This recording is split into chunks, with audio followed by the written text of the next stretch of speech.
Hola, ¿cómo están? ¿Todo bien?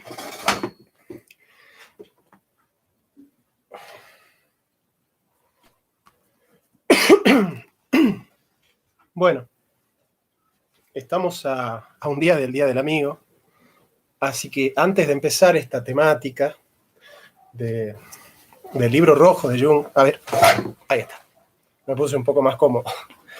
Eh, Me gustaría hablar del amigo. Eh,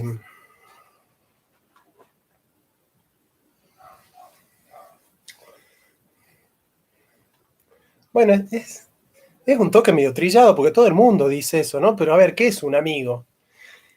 ¿Y ustedes qué me dicen? ¿Qué es un amigo? Feliz día, querido amigo. Alfredo, ¿cómo estás? ¿Todo bien? Nada, si alguien quiere comentar y que intercambiemos, ¿qué es para vos un amigo? ¿Eh? Eh, es, por de pronto, bueno, es imposible teorizar porque cuando uno dice qué es para vos un amigo, también dice qué son para mí mis amigos, digamos, ¿no? Porque esto no es una pura teoría así abstracta, sino que, bueno, es algo bien concreto, ¿no? Y tiene que ver con la forma en que nosotros tenemos de vivir, de relacionarnos, ¿no? Eh, pero yo creo que un lazo importante en la amistad es hacerse bien y juntarse con otro para hacer el bien, digamos, ¿no? Por ejemplo, pueden ser amigos, dos personas que están unidas para delinquir, por ejemplo, o para robar, o para matar, o para violar. Me parece que no son amigos, ¿no? Porque ¿cuánto va a tardar para aquel que practica el mal con otro también pueda practicar el mal con vos, ¿no? Entonces me parece que una de las características de la amistad es que lo que nos une es hacernos bien y juntarnos para hacer el bien. Y yo creo que ahí hay que establecer una clara distinción entre el amigo y el cómplice, ¿no? Porque el amigo te une en el amor, en el bien.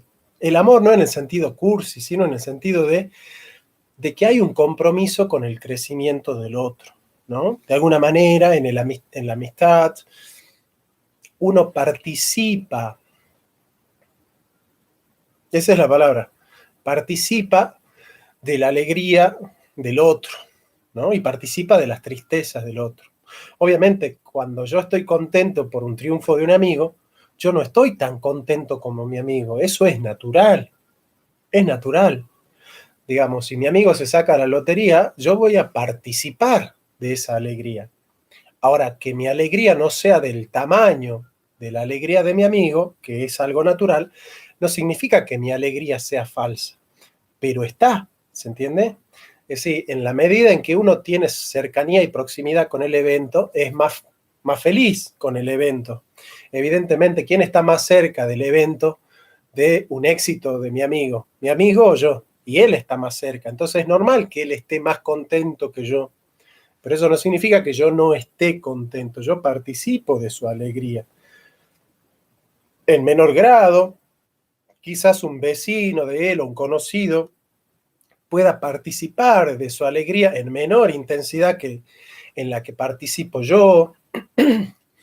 Quizás el dolor por la muerte de un pariente, de un amigo, a mí me afecta mucho, pero nunca me va a afectar como le afecta a él, ¿sí? Y yo nunca voy a estar tan triste como él por la pérdida. Quizás un vecino o un conocido no va a estar tan triste como yo, y eso es natural, el grado de jerarquía en la amistad es eso. Pero yo les decía un poco la distinción entre amistad y complicidad. Yo soy cómplice del otro cuando nos juntamos para hacer el mal. ¿Y qué es hacer el mal? Y hacer cosas que nos hacen mal. Por ejemplo, si yo me junto con otro para drogarme, para emborracharme todo el tiempo, para hablar mal de otros, para sacarle el cuero a otras personas, eh, digamos, esa persona no es mi amiga, es mi cómplice, ¿no? Porque aparte, el que cuenta chismes de otros, en algún momento va a contar chismes de vos. Entonces, una amistad en la cual los dos amigos se juntan, se unen, digamos, para hacer el mal, sin entender a veces qué es lo que están haciendo, ¿no? Porque, a ver, si yo me junto con un amigo a hablar de otro amigo mal y decir, no, mirá este lo que hizo, y mirá cómo es este, y mirá, el otro día lo vi, y no sabés cómo está, y empezamos así, bueno, me parece que la amistad tiene un sentido, y el sentido de la amistad es justamente edificarnos en base al bien común, al bien colectivo. Y esa es la diferencia entre el amigo y el cómplice, ¿no? Entonces, dos amigos que se juntan para hacerse bien y para hacer el bien, me parece que están construyendo una amistad sólida.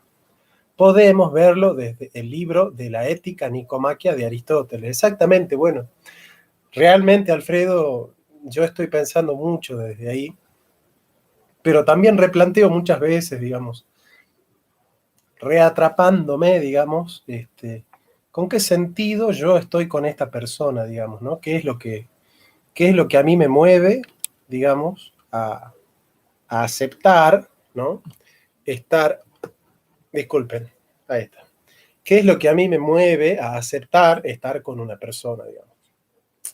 Nada, bueno, queda esa reflexión,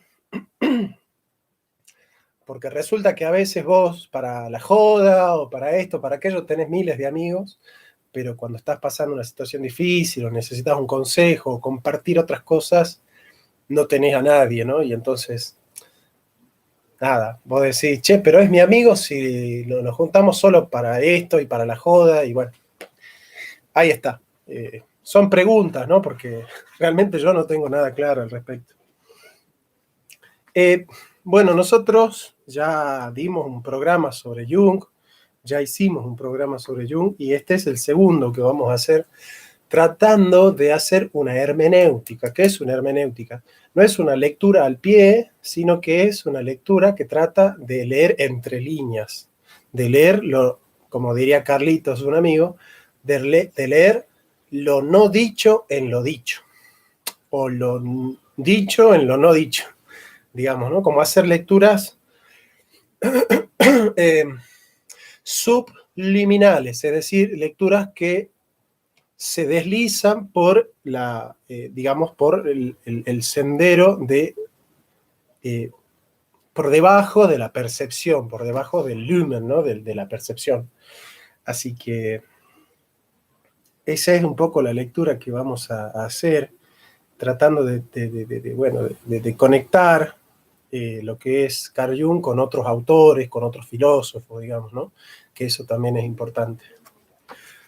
Bueno, la tarea crítica de Jung al reelaborar sus fantasías consistió en diferenciar las voces y los personajes. Por ejemplo, en los libros negros es el yo de Jung el que relata los sermones a los muertos. En Escrutinios no es el yo de Jung, sino el de Filemón quien se pronuncia. En los libros negros, la figura principal con la cual Jung sostiene diálogos es su alma. En algunas secciones del Liber Novus, o sea, del libro rojo, esto cambia por la serpiente y el pájaro. En una conversación en enero de 1916, vamos a ver eso de la serpiente y el pájaro. Su alma le explica que cuando el arriba y el abajo no están unidos, ella se divide en tres partes. Una serpiente, el alma humana y el pájaro o alma celestial, la cual visita los dioses. Bueno, veamos esto. La serpiente es, de alguna manera, y ya esto desde el paraíso del Edén, de alguna manera, la serpiente es la guardiana del mundo, es como la gendarme de la tierra, ¿no? Y la serpiente, que es la guardiana de este mundo, metafóricamente es, en la psiquis de lo que elabora Jung, es aquella parte de nosotros que nos echa pies en tierra, aquella parte de nosotros que nos hace afincar en la realidad. Y eso es nuestra conciencia. De alguna manera nuestra conciencia es aquella parte de nosotros que nos hace entablar relación con la realidad extrasubjetiva, con la realidad exterior a nosotros, digamos. Aunque ya escuche un derridiano que dice no hay adentro ni afuera, bueno. Después tenemos el alma humana, ¿no? Él dice como que el alma,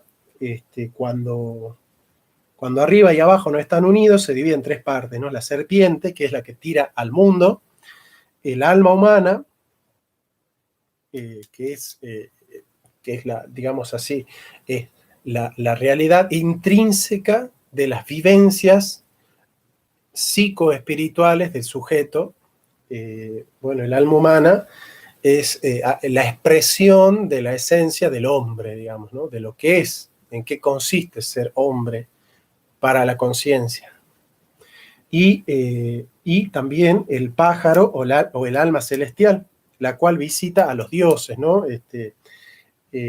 Bueno, el alma humana es el alma, es el inconsciente individual, y el pájaro o alma celestial es Hermes, ¿no? El mensajero de los dioses, de los inmortales.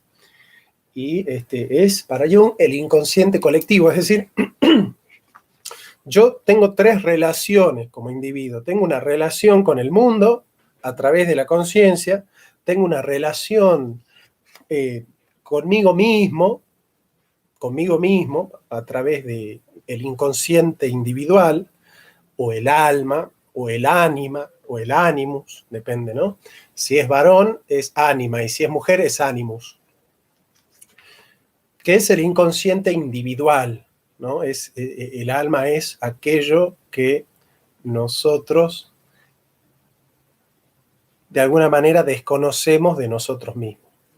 Y después tenemos el inconsciente colectivo, que es el pájaro, ¿no? O Hermes, que es el alma divina, que es aquella que guarda los misterios del universo y los misterios de todos los hombres, colectivamente.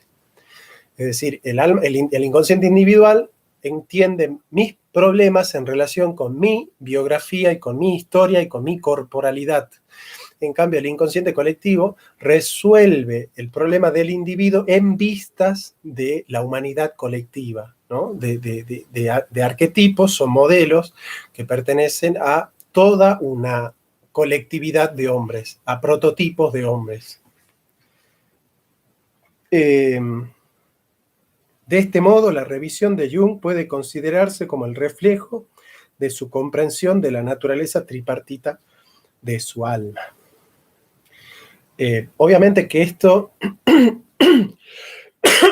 perdón, esto tiene un precedente importante en un filósofo llamado Søren Kierkegaard, que nació en 1813, porque él hablaba de la teoría de las máscaras. Kierkegaard decía, danés, que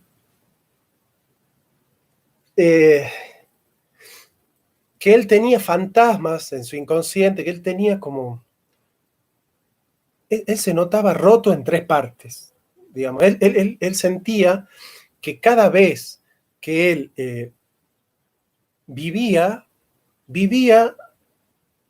de tres formas distintas, y fue entendiendo que cada modo de vivir de esos tres modos como que iba teniendo una consistencia y una lógica distinta a la demás, pero autónoma. Es decir, Kierkegaard decía, yo me doy cuenta que en mi vida me expreso y me he expresado a través de tres grandes estadios de la vida, o estadios de la vida. El estadio ético, donde a mí me preocupa el deber, la corrección, digamos, lo moral, la ética, la responsabilidad, el compromiso cívico, la organización política. Me preocupa bueno, estoy preocupado por edificarme como persona moral, como sujeto moral, digamos, y eso para Kierkegaard es como, como muy importante, ¿no? Esa esfera del sujeto, digamos, un sujeto que evidentemente es un sujeto social. Esta expresión del hombre ético para Kierkegaard lo va a retomar Freud hablando del super yo, que son los mandatos externos, digamos, ¿no? Cómo nosotros podemos adueñarnos y subjetivarnos en base a los mandatos externos, ¿no? Que para Lacan es el falo del padre, ¿no? Que es el imperativo categórico, es aquello que nosotros debemos cumplir para convertirnos en sujetos culturales, ¿no? Diciendo, bueno, no vale todo. Bien, ese es el hombre ético para Kierkegaard, pero después hay un hombre estético, que es un hombre que no puede elegir, que le dice que sí a todo porque está en el goce inmediato, en el goce de, nada, pasar por una cosa, pasar por otra, pasar por otra. Ese es el hombre estético que no elige, no está en el estadio este de la elección, ¿no? De decir, no, yo en mi vida he elegido esto para decirle que no a todo esto, o al revés. Yo en mi vida le he dicho que no a todas estas cosas para decirle que sí a esto que he elegido, este camino, me hizo optar. Y optar es decir que sí, diciendo que no a muchas otras cosas. El hombre estético no dice que no, dice que sí a todo, ¿sí? El hombre estético en Freud es el ello, ¿no? El ello que no tiene conciencia moral, el ello que no puede esperar, el ello que no comparte, el ello que no censura, el ello que no reprime, ¿sí? Es todo ya para mí, todo ya para mí. No puedo compartir, no puedo esperar, no puedo renunciar, no puedo resignar. Ese es el ello, ¿no? Ese es el hombre estético. En Kierkegaard dice, bueno, es el hombre que vive gozando, ¿no? Que le dice que sí a todo, pues. Hágame acordar que quiero decir algo a raíz de esto, ¿no? Con respecto al hombre estético, ¿no? Y pensar al hombre ético desde el hombre estético. Y después está el hombre religioso, digamos. El hombre religioso es el que se entrega al misterio sin prescripciones, sin lógica, sin racionamientos, ¿no? Como que se entrega al misterio para vivir en un misterio, digamos, que ese misterio obviamente por ser misterio es inexplicable, ¿no? Ese es el hombre religioso para Kierkegaard. Entonces Kierkegaard dice, yo me doy cuenta que en mi vida me puedo expresar de estas tres maneras, y estas tres maneras son bastante autónomas una con respecto a la otra, aunque pueden haber saltos y no dialéctica, justamente eso es lo que él niega, hay paradoja, hay contraste entre un nivel y otro nivel, ¿no? Pero curiosamente, la conciencia para Kierkegaard es lo que en Jung va a ser el hombre, la serpiente, ¿no? La guardiana del mundo o la conciencia individual. Después tenemos el inconsciente individual, que en Kierkegaard es lo estético, son las pulsiones y es, digamos, el desbordamiento subjetivo, ¿sí? Del sujeto. Y después tenemos el inconsciente colectivo para Jung, que es lo sagrado. Ahí está el hombre religioso, ¿no? El estadio religioso en Kierkegaard. Esto es importante, entender cómo el hombre se puede expresar desde el mundo, desde el alma o desde Dios, es decir, desde la conciencia, el inconsciente individual y el inconsciente colectivo. Yo les decía un poco pensar, bueno, yo realmente voy a hacer un análisis que seguramente a ustedes les va a resultar con sabor a poco, porque voy a pensar en algo que ustedes me van a decir, bueno, pero a ver, ¿qué tiene que ver? O ¿por qué es importante para vos esto? Ayer me enganché viendo un recital en vivo de Diego Torres. Es un cantante que le cantó al Papa, es hijo de Lolita Torres, le cantó al Papa, tiene bueno, canciones así muy identificadas con la esperanza, con el amor, con la solidaridad, con los derechos. Y bueno, ayer Diego Torres es como que yo antes lo había escuchado como hablando mucho del catolicismo, del cristianismo, de los valores, de la familia, ¿no? Como que Diego Torres en algún momento como que estaba identificado con eso, ¿no? Los valores conservadores de la familia, el respeto, una crítica a la posmodernidad, ¿no? A esa idea de la disolvencia de los valores, de que todo da lo mismo, de que no hay moral, de que no hay principio, de que todo es relativo.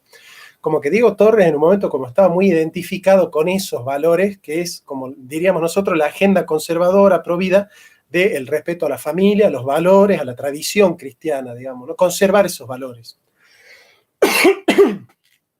Ese Diego Torres, el que le canta al Papa, podría decir sí a la vida, ser un pro vida, digamos, alguien que dice, nada, no cualquier antojo es derecho, porque si tu derecho amenaza la vida de otra persona, por más que esté dentro de tu vientre, eso no puedes llamarlo derecho. Pero después se hace progre, milita el aborto. Bueno, esto es muy común de la gente que tiene más de 40, que se hacen progresistas a instancia de sus hijos, nietos o sobrinos, digamos, ¿no? Vivimos en esta sociedad donde los millennials educan a sus padres y le dicen a sus padres qué es lo que tienen que pensar, digamos, ¿no? Entonces el millennial le dice a su papá, bueno, papá, vos no estás adaptado a este mundo, tenés que creer esto. Entonces el papá se hace abortista y feminista por el hijo, digamos, ¿no? Por el sobrino, por el nieto. Bueno, entonces Diego Torres le dice sí al derecho al aborto, digamos.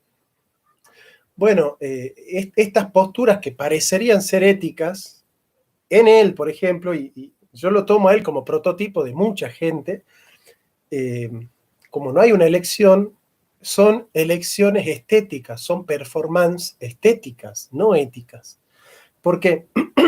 Porque Diego Torres le puede cantar al Papa sosteniendo los valores de la familia, el respeto a la familia y a los valores cristianos, y por otro lado decirle que sí al aborto, violando los principios del cristianismo, sin sentir culpa, digamos, ¿no? Sí, lo fue, claro.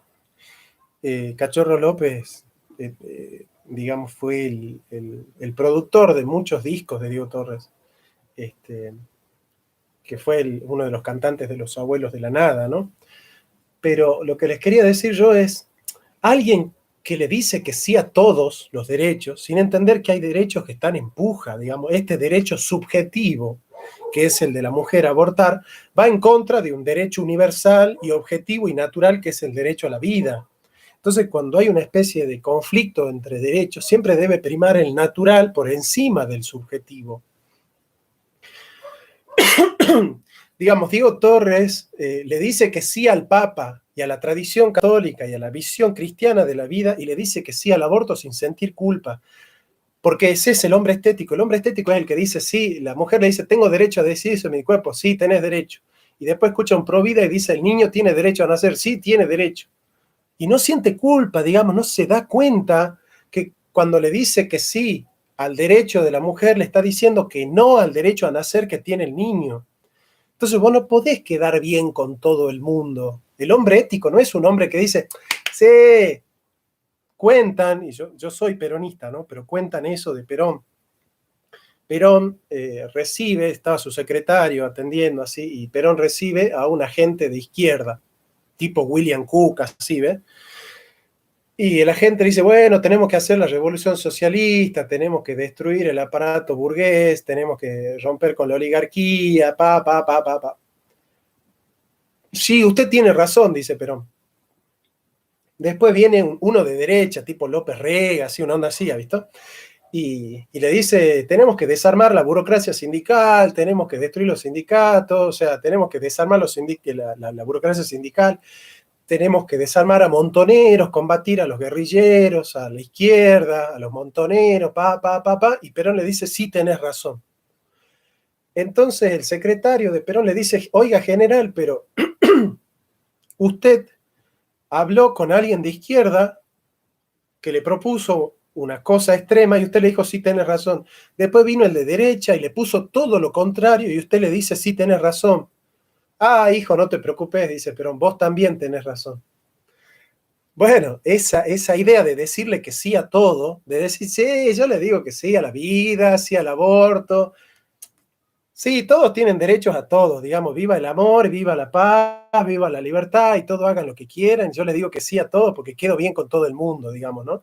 Entonces me ve un progre con el pañuelo verde, me aplaude y después le canto al Papa y me aplaude el pro vida y quedo bien con todo y no me la juego. Entonces yo soy ¿viste? Un re piola. Entonces me parece que esto que es un poco el esquema de la posmodernidad, este esquema de decir, bueno, todos tenemos valores laxos, ¿no? Entonces, sí, yo quiero que todos sean libres, que todos sean buenos, que todos sean felices. Sí, pero ¿en qué consiste la felicidad? La felicidad consiste en que cada uno pueda hacer lo que quiera, incluso que una madre pueda matar a su hijo en el vientre. ¿Eso estás diciendo que es la felicidad, que es el derecho y que es la libertad? Digamos, entonces, tenemos que preguntarnos más de qué estamos hablando cuando hablamos de derecho, de libertad, de justicia, digamos. Entonces, esto es un ejemplo de alguien que tiene un esquema estético para abordar temas éticos. En la ética hay elección, hay elección. Y la elección es decir, yo me juego por estos principios que están en abierta contradicción con estos otros principios. Es decir, el hombre ético tiene enemigos. Curiosamente, el hombre ético no puede ser amigo de todos y no puede caerle bien a todos, porque la ética implica una elección, implica jugársela, implica tomar una decisión y decir, yo voy a seguir por este camino. Yo investigué, estudié, razoné, pude estudiar fuentes, documentos, libros y teorías, y yo me di cuenta que estos son los valores que van a edificar una patria, que van a edificar un hombre libre y un hombre bueno. Yo me la juego por estos valores, y todo valor engendra un disvalor, porque en el valor no da todo lo mismo. En el valor hay disvalores y hay jerarquías. Yo no puedo decir, sí a la vida y sí al aborto, y sí a la mujer, y sí al machismo, y sí a esto, y sí al otro, y sí a los varones, y sí a lo otro y al otro. Y viva el peronismo y los radicales, y viva el socialismo y la libertad, y viva la feminista. No da todo lo mismo, no podemos meter en la licuadora todos los valores, apretar tres y sacar un sancocho y decir viva, viva la libertad, el amor, porque eso no es decir nada. Cuando vos no tenés un valor que engendra un disvalor, es decir, el valor se convierte en valor porque está en contra del disvalor. Cuando yo le estoy diciendo que sí a la vida y le estoy diciendo que la vida es un valor absoluto, estoy diciendo, mirá, digamos, a una pareja que quiere abortar, que no es solo la mujer, porque el engaño es pensar que la que abortan son las mujeres, ¿no? La que aborta muchas veces es la pareja, digamos, ¿no? Y es más, muchos varones mandan a sus esposas a abortar sin que ellas quieran. Y eso es machismo, obviamente. Entonces, cuando yo estoy diciendo que la vida es un derecho absoluto y natural, estoy diciendo que el aborto no es un derecho. Este valor, que es la vida, está creando el disvalor, que es el aborto.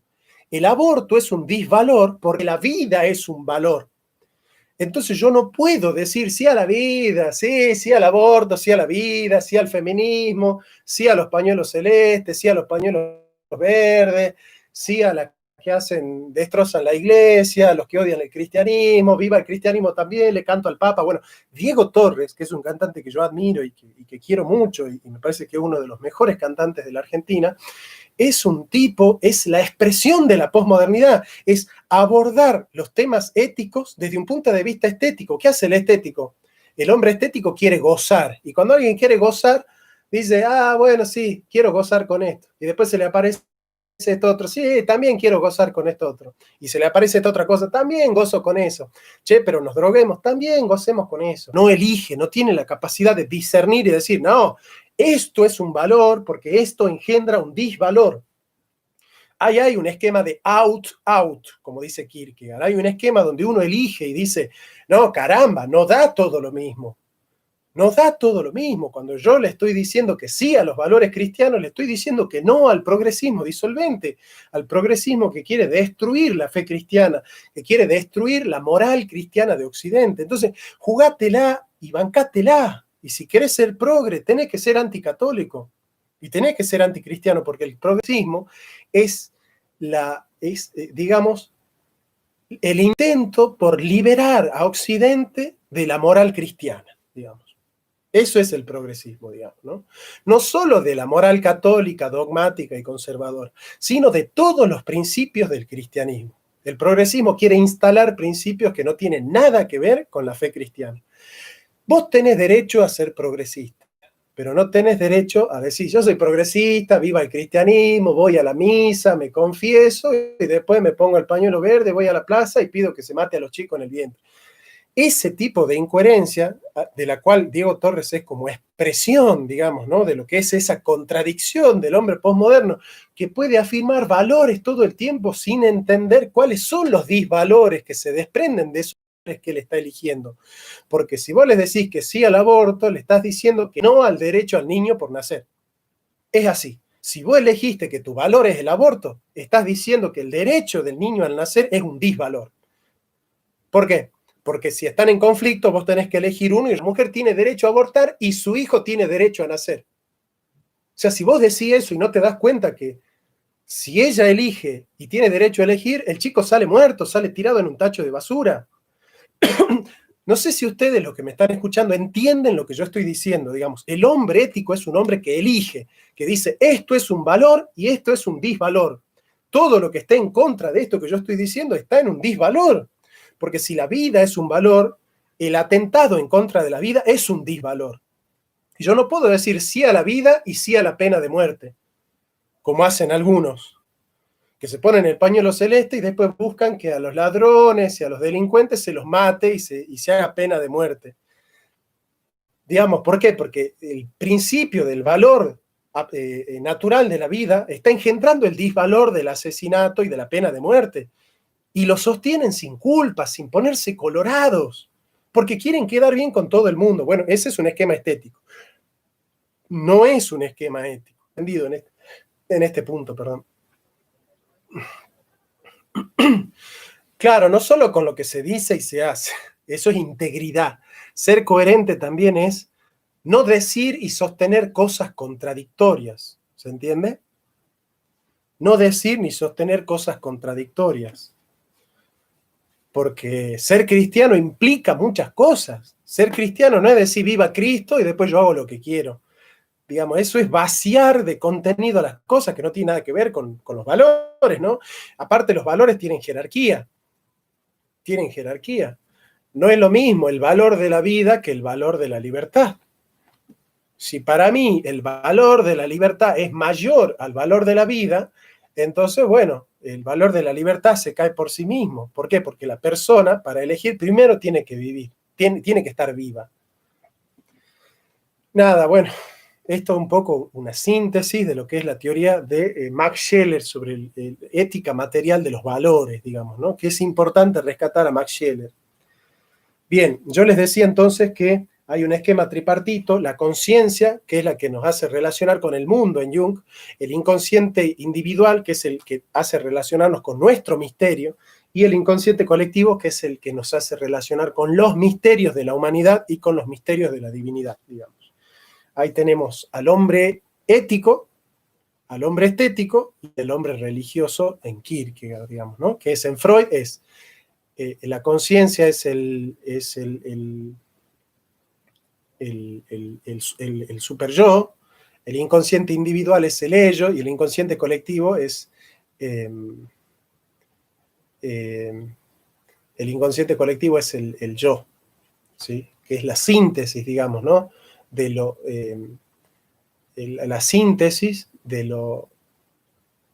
la conciencia y lo supraconsciente, digamos, ¿no? La conciencia y lo inconsciente da lugar a lo supraconsciente, digamos.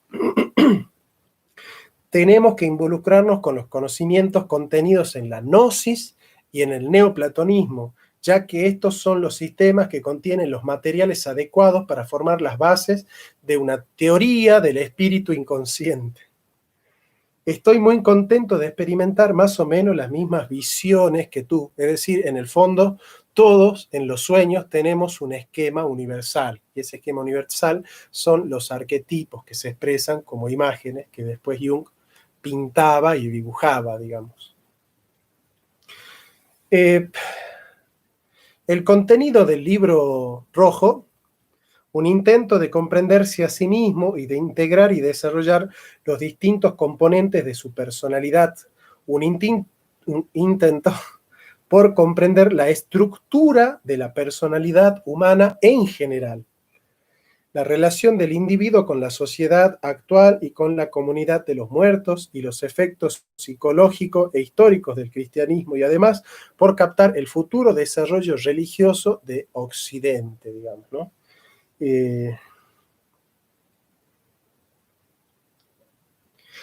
¿Por qué el hombre tiene una relación con los muertos? Es decir, una de las cosas que descubre Jung es que nosotros tenemos que vernoslas con los muertos. Los muertos no están tan muertos. Esto merece hacer un análisis, un paréntesis importante, digamos. ¿Qué significa esto de que ¿qué significa esto de que los muertos no están tan muertos? Esto significa que los muertos nos dejaron a nosotros varias cosas con las que nos las tenemos que ver. Nos dejaron tradiciones, nos dejaron esquemas, aparatos, lenguajes, estructuras, vestigios, pero sobre todo nos regalaron arquetipos. Es decir, nuestros padres no solo nos heredaron cosas biológicas y genéticas, nos heredaron cuestiones filogenéticas. ¿Y qué son cuestiones filogenéticas? Son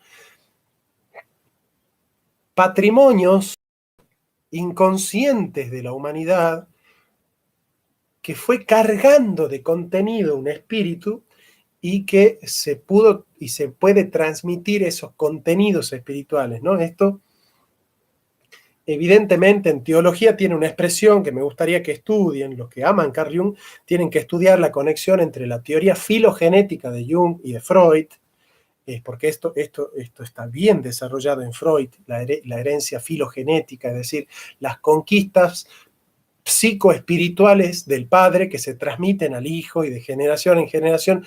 Es como que conquistas colectivas se traducen en mitos y en expresiones inconscientes que en imágenes se van proyectando en los sueños como una herencia colectiva que se transmite de generación en generación, digamos. Esto está desarrollado en el siglo IV y V, digamos, y VI después de Cristo, por una escuela de teología cristiana que se llamaba el traducianismo. Así como oyen, digamos, esto que yo les digo, yo no hice la investigación de esta relación que existe, pero no sé muy bien cómo es que se da, pero fue desarrollada por una herejía, por una secta de religiosos que se conocían con el nombre de los traducianistas. Básicamente, nosotros dentro del esquema psicológico y filogenético tenemos dos teorías en teología cristiana: el esquema creacionista y el esquema traducianista. Bien, ¿en qué consiste el esquema traducianista? El esquema traducianista dice que el alma del niño, al alma del niño la transmitió el padre. Traducere significa transmitir, ¿no? Transmitir, pasar a otro. Que el alma del niño, el alma del bebé, se la pasaron los padres, digamos, ¿no? Es la síntesis del alma del padre y la madre, o en el caso de un esquema, del alma del padre, digamos, o del alma de la madre. Hay una teología hebrea que habla justamente de eso, ¿no? De que el pecado original lo trae el varón. Como Cristo no tuvo padre humano, sino que el padre de Jesucristo el padre es divino, es Dios, entonces no le transmitió el varón el pecado original, digamos. Pero el esquema traducianista es que al alma la transmiten los padres, digamos, ¿no? Que el alma se transmite de generación en generación, se transmiten las almas, digamos. En cambio, la postura creacionista sostiene que el alma de cada uno de nosotros es creada por Dios en el momento de la concepción. Que los hombres, los padres, transmiten lo corporal y el espíritu lo crea Dios. O sea, nosotros tenemos un alma creada por Dios directamente. No fue transmitida por nuestros padres. Bueno, esa es la postura creacionista.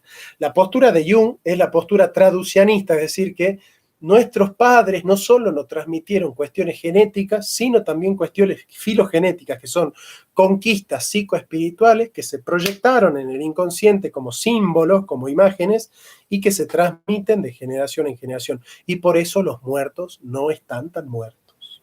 Y por eso Jung le escribió un sermón a los muertos, porque los muertos siguen vivos. Y eso es muy católico, porque los católicos creen que los muertos en general no están tan muertos, sino que los muertos están en el cielo, o en el infierno, o en el purgatorio, digamos, ¿no? Y que pueden interceder por nosotros y bla, bla, bla, bla, bla. Digamos, esta postura de que en el fondo aquello que resuelve nuestra vida son arquetipos colectivos, que son objetivos, pero que se transmiten interior y psicológicamente, digamos, pertenece a una teoría que yo desarrollé antes de mi primer libro, a los 18 años, que se llamaba la teoría de la intraobjetividad. ¿En qué consiste esa teoría que yo desarrollé? Que la objetividad más clara, la objetividad más absoluta, aquella en la que se resuelve la verdad absoluta, es algo que llevamos dentro y que no conocemos, digamos, ¿sí? La verdad absoluta es aquella que nosotros no conocemos y aquella que llevamos dentro. O sea, hay una realidad interior. San Agustín dice íntimo, intimi ormeo, es decir, lo más íntimo de mi intimidad, que es ese asidero, ese anclaje ontológico que tenemos todos los seres humanos, que es una realidad tan interior y tan profunda y tan espiritual en nosotros, que no la conocemos. Y es tan interior que funda lo que somos y que en lo que todos coincidimos, digamos. Todos coincidimos en que tenemos algo interior que nos estructura hacia afuera, digamos. Y ese interior es una vivencia espiritual absoluta, ¿no? De una unidad, o sea, esa idea de que todos somos uno, ¿no? Bueno, esa es la teoría de la intraobjetividad. Nosotros pensamos que la objetividad viene dada por los objetos que están fuera de nosotros. No, yo dije, hay una objetividad que pertenece a un objeto X, una especie de imposible, con el sentido lacaniano, en la que todos nosotros estamos configurados desde ese real, que es un imposible lógico, que no lo podemos conocer, y que nos diagrama, ¿sí? Y esa diagramación es interna porque lo llevamos dentro. O sea, aquello en lo que todos estamos en unidad, aquello en lo que todos compartimos, es algo que llevamos dentro, digamos. Esa es la teoría de la intraobjetividad. La desarrollé a los 19 años. Se los muestro, acá está escrito.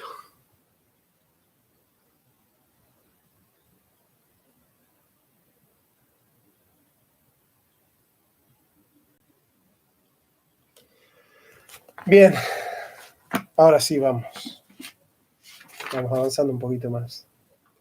El tema general del libro es cómo Jung recupera su alma y supera el malestar contemporáneo de alienación espiritual, es decir, cómo el hombre espiritualmente se ha perdido a sí mismo, que obviamente se ha roto con el esquema universal, con el esquema profundo de la vida espiritual del hombre y, por supuesto, con la tradición, que es aquella instancia en la que los muertos pueden votar y pueden elegir por nosotros, ¿no?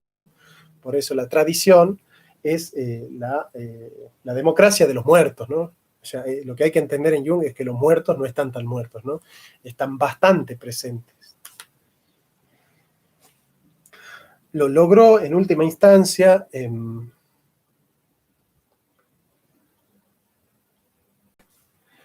sí, al ser crístico que llevamos todos en nuestro propio ser, sí, está bien, eso está dentro de una gnosis, así, pero sí, de alguna manera es cierto, digamos, ¿no? Cristianamente podemos decir, todos de alguna manera somos divinos, en cuanto que fuimos creados a imagen y semejanza de Dios, ¿no? Eso.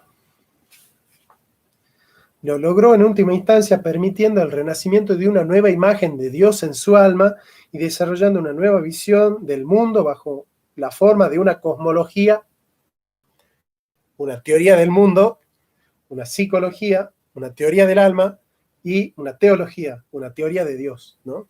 Esto va de la mano de lo que dice Raymond Panikar: el hombre en su estado primitivo es cosmoteándrico, es decir, vive en una intraobjetividad absoluta en la que Dios, alma y mundo son una sola realidad mística, digamos. Es hermoso eso, ¿no? Pero bueno, es muy profundo y no lo podemos desarrollar ahora. El Liber Novus presenta el prototipo de concepto junguiano del proceso de individuación, que según sostiene el self, ¿no? El uno mismo, que según sostiene Jung constituye la forma universal del desarrollo psicológico individual. El Liber Novus es en sí mismo entendido por un lado como el describimiento del proceso de individuación del propio Jung, y en cuanto al desarrollo intraobjetivo de su individuación, está resolviendo en ella todas las individuaciones colectivas, ¿no? Comprende que hasta ese momento ha servido al espíritu de la época. Si Jung dice: yo hasta ahora he vivido en la superficie, sirviendo al espíritu de la época, caracterizado por el uso y el valor, ¿no? El espíritu de la época. Además de esto, existe el espíritu de las profundidades, que sirve de guía a los asuntos del alma. Yo el otro día hablaba con Gunther de eso, ¿no? En un video que tenemos acá sobre qué es arte y qué no es arte, de que Marx le escribe a Engels que no entiende por qué las fábulas de Esopo y de Eurípides nos siguen emocionando, nos siguen causando conmoción. Y Ernesto Sábato dice: claro, pedazo de marxista. Él piensa que la vida espiritual y consciente del hombre depende de las condiciones materiales. No se da cuenta que esas vivencias espirituales son supraepocales y supratemporales y espaciales, que pertenecen al drama universal del hombre, no de este, aquel o el otro hombre, sino de todo hombre. Todo hombre sufre por la muerte, la traición, la mentira, la enfermedad, el dolor, la tragedia de la vida, digamos. Todo ser humano, no importa su cultura, su religión, su raza, su cosmovisión, se tiene que ver con estos dramas. ¿Por qué? Porque estos trágicos, por ejemplo, Eurípides, Esopo, han captado el espíritu de la profundidad, aquello que pertenece a todo ser humano. Claro, los marxistas están acostumbrados a estudiar al hombre en la superficie, en las cáscaras. Entonces están en el espíritu de la época. ¿Por qué? Porque el progresismo busca eso, busca acomodarse a la época, busca crear la ideología, busca crear fieles, obedientes a el espíritu y a la ideología de moda de una época cotidiana. Por eso lo que prima en el progresismo no es una razón profunda, sino una razón histórica. Hoy los valores son estos y nosotros seguimos estos valores que imperan hoy. Mañana seguirán otros y habrá que adaptarse a esos otros. Ayer había unos, hoy hay otros y mañana habrá otros, y cada uno se adaptará a los valores de su época, porque lo único que debe imperar en el ser humano es el mandato de la época. No tenemos que razonar si hay cosas que pertenecen a la época y cosas que pertenecen a la eternidad, cosas que pertenecen a todo hombre de toda época. No hay dramas existenciales universales, hay dramas existenciales epocales. Hoy nos duele esto, mañana nos dolerá otra cosa. Hoy nos hace feliz esto, mañana nos hará feliz otra cosa. Hoy nos gusta esto, mañana nos gustará otra cosa. Y así piensa el progresismo.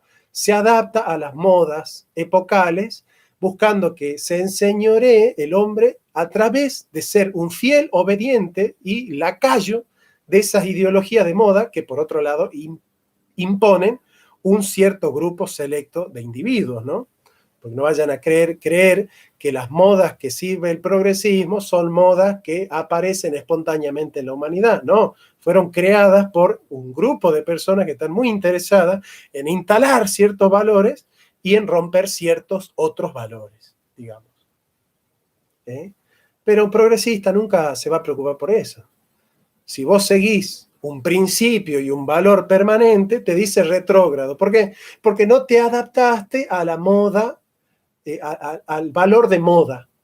Hoy el valor de moda es el pañuelo verde, y si no lo pones no estás a la vanguardia, no te adaptaste a la época. Tenés que actualizarte, tenés que ayornarte, tenés que modernizarte. Y no le vayas a preguntar al progresista por qué te tenés que ayornar, por qué te tenés que actualizar, por qué tenés que vivir según la época. Digamos, ¿por qué yo tengo que...? Y eso lo explica muy bien Giorgio Agamben en un libro importantísimo que se llama ¿Qué es ser contemporáneo? Y dice, claro, el progresista, el posmoderno, es un intemporáneo. ¿Por qué es intemporáneo? Porque es hijo de su cultura y es hijo de su época. Un hombre de bien no es intemporáneo ni hijo de la época, es padre de la época. Un superhombre, dice Nietzsche, un Übermensch, un superhombre, es alguien que crea valores, no es alguien que toma valores, sino alguien que crea valores. Yo soy contemporáneo cuando me pongo al lado de mi época, no cuando me pongo por debajo de la época. El progresista es hijo de la época. El progresista dice, estos son los valores de hoy. Hoy la sociedad acepta estos valores. Todos nosotros hoy debemos pensar así. Antes nuestros abuelos pensaban de otra manera, hoy nosotros los jóvenes pensamos de esta manera. El imperio de la época, la razón epocal de Bátimo. Ese es el espíritu de la superficie. ¿Por qué? Porque el espíritu de la superficie va cambiando.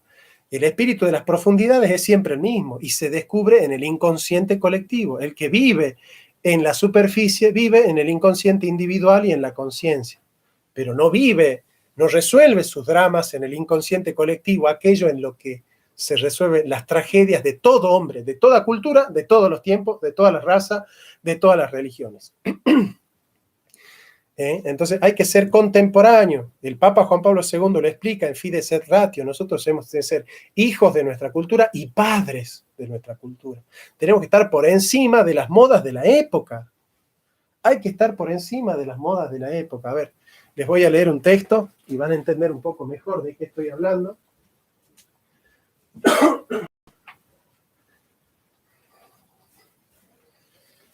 Ahí está. Miren esto.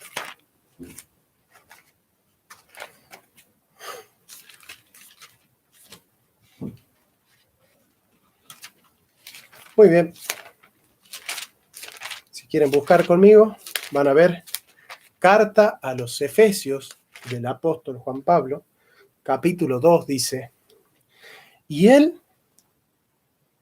Cristo, os dio vida a vosotros cuando estabais muertos en vuestros delitos y pecados, entre los cuales anduvisteis en otro tiempo, ¿no? O sea, cuando nosotros estuvimos muertos en nuestros delitos y pecados, entre los cuales anduvisteis en otro tiempo, siguiendo la corriente de este mundo, siguiendo el espíritu de la época, el espíritu de la superficie, el imperio de la moda, el imperio de la época, de lo epocal, de los valores fluctuantes, de los valores mutables, de los valores light, de una época que hoy tiene uno, hoy estoy aquí, mañana estoy allá, pasado mañana nadie sabe dónde. Sí, la errancia del hombre moderno. Claro, ¿qué son las cosas que van cambiando y las que no son profundas? Las cosas profundas no cambian nunca, ¿no? Un amor cuando es profundo no cambia. Un compromiso cuando es profundo no cambia. Las cosas profundas no cambian. Las cosas eternas no cambian. Las cosas del espíritu, de la profundidad no cambian. Lo que cambia son las cosas de la superficie, entre los cuales anduvisteis en otro tiempo siguiendo la corriente de este mundo, la corriente del espíritu de la época, conforme al príncipe de la potestad del aire, el espíritu que ahora opera en los hijos de desobediencia, entre los cuales también todos nosotros vivimos en otro tiempo en los deseos de nuestra carne, haciendo la voluntad de la carne y de los pensamientos, y éramos por naturaleza hijos de ira, lo mismo que los demás. Cuando Dios te rescata de la época para hacerte vivir en la dimensión de lo eterno, porque en la dimensión de lo eterno está el espíritu el espíritu de las profundidades, que es el inconsciente colectivo, el alma divina, que es el pájaro, que nos comunica como Hermes con la dimensión trascendente y de la vida humana, en la cual se resuelve como individuo el drama de todo hombre, porque cada ser humano vive como hombre cuando en su vida resuelve todas las vidas y en su tragedia todas las tragedias. Por eso el paradigma de este inconsciente le llama Jung Cristo. ¿Por qué? Porque Cristo en su vida ha resuelto todas las vidas y con su muerte ha resucitado a todos los muertos y con su justicia ha justificado a todos los hombres. Entonces, una vida que en su vida resuelve toda vida es alguien que como individuo ha descubierto el inconsciente colectivo. El inconsciente colectivo es aquel que pertenece al esquema trascendental y simbólico de toda vida, de todo hombre. Entonces, cuando el hombre resuelve en su vida toda vida, es cuando pasa del espíritu de la época al espíritu de la profundidad, donde hay eternidad y no tiempo, y donde hay trascendencia y no un pasar de una cosa a otra. Como el hombre estético que impera en la posmodernidad.